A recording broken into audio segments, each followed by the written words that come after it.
ചേട്ടാ, അമേരിക്കയിൽ ട്രംപ് അധികാരത്തിന് വന്നതിന് ശേഷം ഒരു ഏപ്രിൽ 2-നാണ് ഇവരുടെ നമ്മളുമായിട്ടുള്ള ഇന്ത്യയുമായിട്ടുള്ള വ്യാപാര കരാർ ഏകദേശം 26% ഉയർത്തുന്നത്. പിന്നീട് പല ഘട്ടങ്ങളിലായിട്ട് അത് ഉയർത്തുകയും കുറയ്ക്കുകയും നിർത്തിവെക്കുകയും ചെയ്തിരുന്നു. പക്ഷേ ഏറ്റവും അവസാനമായിട്ട് റഷ്യയുമായിട്ടുള്ള വ്യാപാര കരാർ ഇന്ത്യ ആ ഒരു സമയത്ത് ഒരു 50% വ്യാപാര കരാർ ഉയർത്തിയിരുന്നു. പക്ഷേ ഇപ്പോൾ അത് വീണ്ടും 18% കുറച്ചിരിക്കുകയാണ്. ശരിക്കും പല രീതിയിലുള്ള വാദങ്ങൾ സോഷ്യൽ മീഡിയയിൽ വരുന്നുണ്ട്. അതായത് ഇന്ത്യ അമേരിക്കയെ തോൽപ്പിച്ചു എന്നുള്ള രീതിയിലൊക്കെ വരുന്നുണ്ട്. പക്ഷേ യഥാർത്ഥത്തിൽ മോദി ട്രംപിന് മുന്നിൽ മുട്ടുമടക്കുകയല്ലേ ചെയ്തത്? അല്ല, ഇപ്പോൾ കഴിഞ്ഞ ദിവസം രാത്രിയിലാണ് ഇതുമായി ബന്ധപ്പെട്ട് ഇന്ത്യ അമേരിക്ക വ്യാപാര കരാർ, വാണിജ്യ കരാറുമായി ബന്ധപ്പെട്ടുള്ള വാർത്ത പുറത്തു വരുന്നത്. ഏതെങ്കിലും ഒരു രാജ്യവുമായിട്ട് ഇന്ത്യ ഒരു വ്യാപാര കരാർ ഉണ്ടാക്കുന്നത് തെറ്റൊന്നുമല്ല, നല്ല കാര്യമാണ്. ഇന്ത്യയെ പോലെ വലിയൊരു സാമ്പത്തിക രാഷ്ട്രം വളർന്നു വരുന്ന ഒരു രാഷ്ട്രമാണ്. ലോകത്തിലെ വമ്പൻ ശക്തികളൊന്നായിട്ട് ഇന്ത്യ വളർന്നു വരികയാണ്. അത്തരമൊരു രാജ്യം സമാനമായ രീതിയിലുള്ള മറ്റ് രാജ്യങ്ങളുമായിട്ട് ഈ സാമ്പത്തിക അല്ലെങ്കിൽ ഈ വാണിജ്യപരമായിട്ടുള്ള കരാറുകളിൽ ഏർപ്പെടുന്നത് നല്ല കാര്യം തന്നെയാണ്. എല്ലാ രാജ്യങ്ങൾക്കും അവരുടെ വളർച്ചയ്ക്കുമൊക്കെ തന്നെ അത് നല്ല കാര്യമാണ്. അടുത്തിടയ്ക്കാണല്ലോ നമ്മൾ യൂറോപ്യൻ യൂണിയനുമായിട്ട് സ്വതന്ത്ര വ്യാപാര കരാറിൽ ഒപ്പുവെച്ചത്. വലിയ രീതിയിൽ ഇന്ത്യക്ക് ഗുണകരമാകുമെന്നാണ് പല മേഖലയിൽ നിന്നുള്ള റിപ്പോർട്ടുകൾ.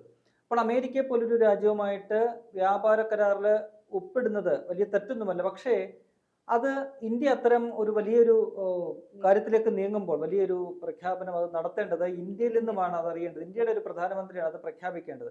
ഇവിടെ ഇന്ത്യയുമായി ബന്ധപ്പെട്ട് ഇപ്പോൾ അടുത്തിടയ്ക്ക് നടന്നിട്ടുള്ള സംഭവങ്ങളൊക്കെ തന്നെ വലിയ പാകിസ്ഥാൻ യുദ്ധം ഉൾപ്പെടെ അത് പറയാം, സംഭവങ്ങളൊക്കെ തന്നെ പ്രഖ്യാപിക്കപ്പെടുന്നത് അത് ഇന്ത്യയുടെ പ്രധാനമന്ത്രിയല്ല, അത് മറ്റുള്ളവരൊക്കെയാണ് എന്നുള്ളതാണ് പ്രധാനപ്പെട്ട കാര്യം. ഈ വാണിജ്യ കരാറിനെ കുറിച്ച് ഇന്നലെ രാത്രിയിലെ ആദ്യം ഇന്ത്യയിലെ US അംബാസഡർ ഒരു ട്വീറ്റ് ഇടുന്നുണ്ട്. അതിനുശേഷമാണ് ഏതാണ്ട് 1 മണിക്കൂറിന് ശേഷം സ്റ്റേറ്റ് ട്യൂൺഡ് എന്ന് പറഞ്ഞാണ് അദ്ദേഹം ഒരു ട്വീറ്റ് ഇടുന്നത്. അതിനുശേഷം അമേരിക്കൻ പ്രസിഡന്റ് ഡൊണാൾഡ് ട്രംപ് അദ്ദേഹത്തിന്റെ ട്രൂത്ത് സോഷ്യൽ എന്ന് പറയുന്ന സോഷ്യൽ മീഡിയയിലൂടെയാണ് ഈ പ്രഖ്യാപനം നടത്തുന്നത്. ഇന്ത്യയുമായിട്ട് ഞങ്ങൾ ഇങ്ങനെ കരാറിൽ ഒപ്പിട്ടിരിക്കുന്നു, അതിന്റെ നിബന്ധനകൾ, അതെന്തൊക്കെയാണ്, വ്യവസ്ഥകൾ എന്തൊക്കെയാണെന്നത് ഉൾപ്പെടെ പറഞ്ഞുകൊണ്ട് ട്രംപാണ് അത് പ്രഖ്യാപിക്കുന്നത്. ഈ തീരുവ 18% കുറച്ചു. അതേസമയം തന്നെ ഞങ്ങൾക്ക് മേൽ ഇന്ത്യ തീരുവയൊന്നും ചുമത്തില്ല. ഇന്ത്യ ഇനി റഷ്യയിൽ നിന്ന് എണ്ണ വാങ്ങില്ല, വെനസ്വേലയിൽ നിന്നുമായിരിക്കും ഇന്ത്യ എണ്ണ വാങ്ങുക.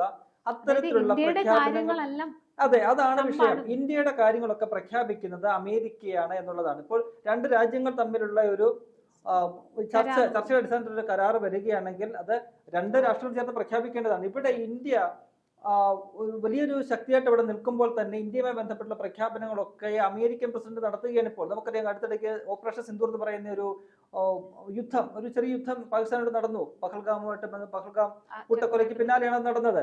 അത് നിർത്തിയതുമായി ബന്ധപ്പെട്ട് സമാനമായ രീതിയിൽ ഡൊണാൾഡ് ട്രംപ് അവകാശവാദങ്ങൾ അദ്ദേഹം ഇപ്പോഴും തുടരുന്നുണ്ട്. ഈ രണ്ട് രാജ്യങ്ങൾക്ക് മേൽ മധ്യസ്ഥം വഹിച്ചത് താനാണ്, രണ്ട് രാജ്യങ്ങൾക്ക് മേൽ പിഴത്തീരുവ താൻ ചുമത്തുമെന്ന് ഭീഷണിപ്പെടുത്തി, അങ്ങനെ ഭയന്നാണ് രണ്ട് രാജ്യങ്ങളും യുദ്ധം നിർത്തിയത് എന്നൊക്കെ പറഞ്ഞുകൊണ്ട് അദ്ദേഹം ഒരു 10-20 തവണ ഇതിനോടകം തന്നെ അവകാശവാദം ഉന്നയിച്ചിട്ടുണ്ട്. അതിനെ ശരിയായ രീതിയിൽ ഈ ട്രംപിന്റെ മുഖത്ത് നോക്കി പറയാൻ, അങ്ങനെയല്ല, ഞങ്ങളാണ് തീരുമാനിച്ചത്, ഞങ്ങളുടെ തീരുമാനമായിരുന്നു അതെന്ന് പറയാനുള്ള ധൈര്യം നരേന്ദ്രമോദിക്ക് ഇല്ലാതെ പോകുന്നു, BJPക്ക് ഇല്ലാതെ പോകുന്നു എന്നാണ്. നമുക്കറിയാമല്ലോ, BJPയുടെ നേതാക്കന്മാരും സംഘപരിവാറിന്റെ അനുകൂലികളും എല്ലാം തന്നെ മോദിയെ 56 ഇഞ്ചുള്ള നേതാവ് എന്നൊക്കെ പറഞ്ഞ് വിശ്വഗുരുവായിട്ട് ഇങ്ങനെ പ്രതിഷ്ഠിച്ചു വെച്ചിരിക്കുകയാണ്. വിശ്വഗുരു എന്ന് പറയുന്നത് ലോകത്തിന്റെ ഗുരുവായിട്ടാണ് അവർ കാണുന്നത്. അതേസമയം അദ്ദേഹം വിശ്വഗുരുവുമല്ല, എന്തിന് ഇന്ത്യയുടെ ഗുരു പോലും അല്ല, അദ്ദേഹം BJPയുടെ മാത്രം ഒരു ഗുരുവായിട്ട് ചുരുങ്ങുന്ന ഒരു കാഴ്ച നമുക്ക് കാണാൻ കഴിയുന്നത്. ഇന്നലെ ഈ ട്രംപ് പ്രഖ്യാപനം നടത്തുമ്പോൾ മോദി അത് സ്ഥിരീകരിക്കുന്നില്ല. അദ്ദേഹം അതിനെക്കുറിച്ച് ഒരു അക്ഷരവും മിണ്ടുന്നില്ല. പകരം അദ്ദേഹത്തിന്റെ ഒരു ഇത് വരുന്നത്, ഫേസ്ബുക്കിലൂടെ ഒരു പ്രതികരണം വരുന്നത് എന്താണ്, അതിനെ ഞങ്ങൾ സ്വാഗതം ചെയ്തു, 140 കോടി ജനങ്ങൾക്ക് വേണ്ടി ഞാൻ ഈ തീരുവ കുറച്ചതിന് നന്ദി പറയുന്നു. ഇന്ത്യയും അമേരിക്കയും പോലെ ലോകത്തെ തന്നെ ഏറ്റവും വലിയ രണ്ട് ജനാധിപത്യ ശക്തികളാണ്. ആ ശക്തികൾ തമ്മിലുള്ള കൂടിച്ചേരല് അത് നല്ലതായിരിക്കും, അതിൽ അഭിമാനമുണ്ട് എന്നൊക്കെ പറഞ്ഞുകൊണ്ട് ഈ ട്രംപ് പറഞ്ഞത് ഏതെങ്കിലും കാര്യങ്ങൾ സ്ഥിരീകരിക്കുക അല്ലെങ്കിൽ അത് തെറ്റാണെങ്കിൽ അതിനെ തള്ളിക്കളയാനോ ഉള്ള ആർജവം നരേന്ദ്രമോദി കാണിക്കുന്നില്ല എന്നുള്ളതാണ് വളരെ പ്രധാനപ്പെട്ട ഒരു കാര്യം. 50% തീരുവ ഉണ്ടായിരുന്നത്, അതിൽ 18% കുറഞ്ഞതെന്ന് പറയുമ്പോഴും അവിടെ ഒരു വ്യക്തത വന്നിട്ടില്ല ഇതുവരെ. അല്ല, ആ തീരുവയിൽ നിന്ന് പറഞ്ഞാൽ നമുക്കറിയാമല്ലോ, ഈ ഓരോ രാജ്യങ്ങളും ഇറക്കുമതി തീരുവ ചുമത്താറുണ്ട് മറ്റ് രാജ്യങ്ങൾക്ക് മേലെ. സ്വാഭാവികമായിട്ട് അമേരിക്ക ഇന്ത്യക്ക് ചുമത്തിയിരുന്നതാണ്. അമേരിക്കൻ ഉൽപ്പന്നങ്ങൾ ഇവിടെ ഇറക്കുമ്പോൾ, ഇന്ത്യൻ ഉൽപ്പന്നങ്ങൾ അവിടെ ഇറക്കുമ്പോൾ. അപ്പോഴ് അതിനിടയ്ക്കാണ് കഴിഞ്ഞ ഇടയ്ക്ക് ഈ റഷ്യ-യുക്രൈൻ യുദ്ധം ശക്തമായിക്കൊണ്ടിരിക്കുന്ന സമയത്ത് റഷ്യയിൽ നിന്നുമാണ് ഇന്ത്യ ക്രൂഡ് ഓയിൽ വാങ്ങുന്നത്, കൂടുതലും റഷ്യയിൽ നിന്നുമാണ്. കുറെ കാലമായിട്ട് ഇന്ത്യക്ക് മേൽ അമേരിക്കയുടെ സമ്മർദ്ദം ചെലുത്തുന്നുണ്ട്. കാരണം അമേരിക്ക താല്പര്യങ്ങളുണ്ട്, അവരുടേതായ സ്വാർത്ഥ താല്പര്യങ്ങളുണ്ട്. റഷ്യയിൽ നിന്നും എണ്ണ വാങ്ങരുത്, ഇന്ത്യ മറ്റു രാജ്യങ്ങൾ അമേരിക്ക നിഷ്കർഷിക്കുന്ന അല്ലെങ്കിൽ അമേരിക്ക ചൂണ്ടിക്കാട്ടുന്ന അമേരിക്ക പറയുന്ന രാജ്യങ്ങളിൽ നിന്നും ഇന്ത്യ എണ്ണ വാങ്ങണമെന്നാണ് പറയുന്നത്. ഇപ്പോൾ ഈ ഇതിനകത്ത് പറയുന്നത്, ഈ കരാറിനകത്ത് പറയുന്നത് എന്താണ്? റഷ്യയിൽ നിന്നും ഇനി ഇന്ത്യ എണ്ണ വാങ്ങില്ല.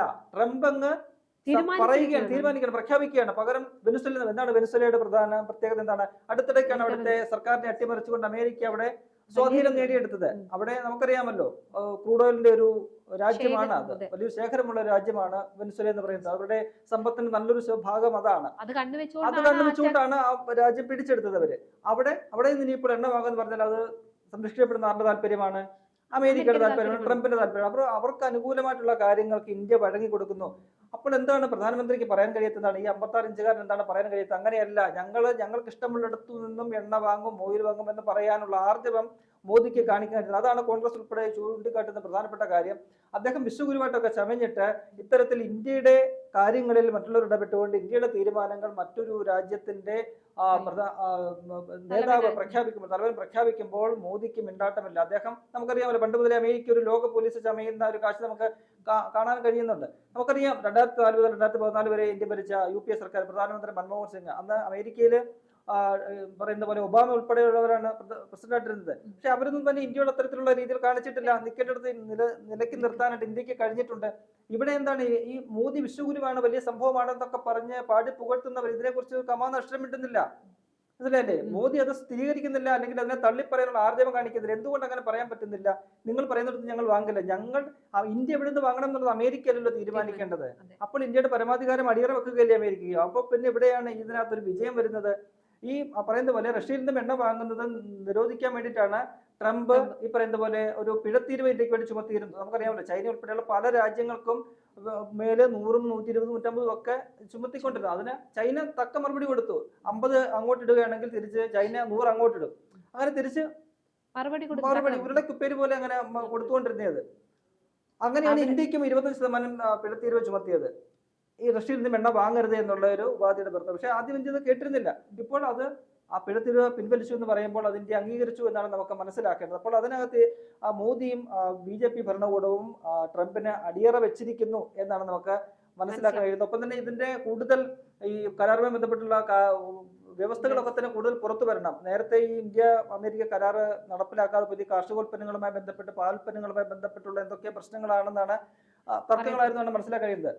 അപ്പോൾ അവിടെ എന്താണ് സംഭവിച്ചിരിക്കുന്നത്? ആ മേഖലകളിലൊക്കെ തന്നെ ഇന്ത്യ എന്തൊക്കെയാണ് അടിയറ വെച്ചിരിക്കുന്നത്, അല്ലെങ്കിൽ എന്തൊക്കെയാണ് അമേരിക്കക്ക് വഴങ്ങിയിരിക്കുന്നത് എന്നത് ഉൾപ്പെടെയുള്ളതിൽ വിശദമായിട്ടുള്ള കാര്യങ്ങൾ പുറത്തു വരണം. ആ ട്രേഡ് ഇതിന്റെ വ്യവസ്ഥയുടെ കാര്യങ്ങളൊക്കെ തന്നെ പുറത്തു വരണം. എങ്കിൽ മാത്രമേ നമുക്ക് എങ്ങനെയാണ് ഇവർ കീഴടങ്ങിയിരിക്കുന്നത് എന്ന് അറിയാൻ പറ്റത്തുള്ളൂ.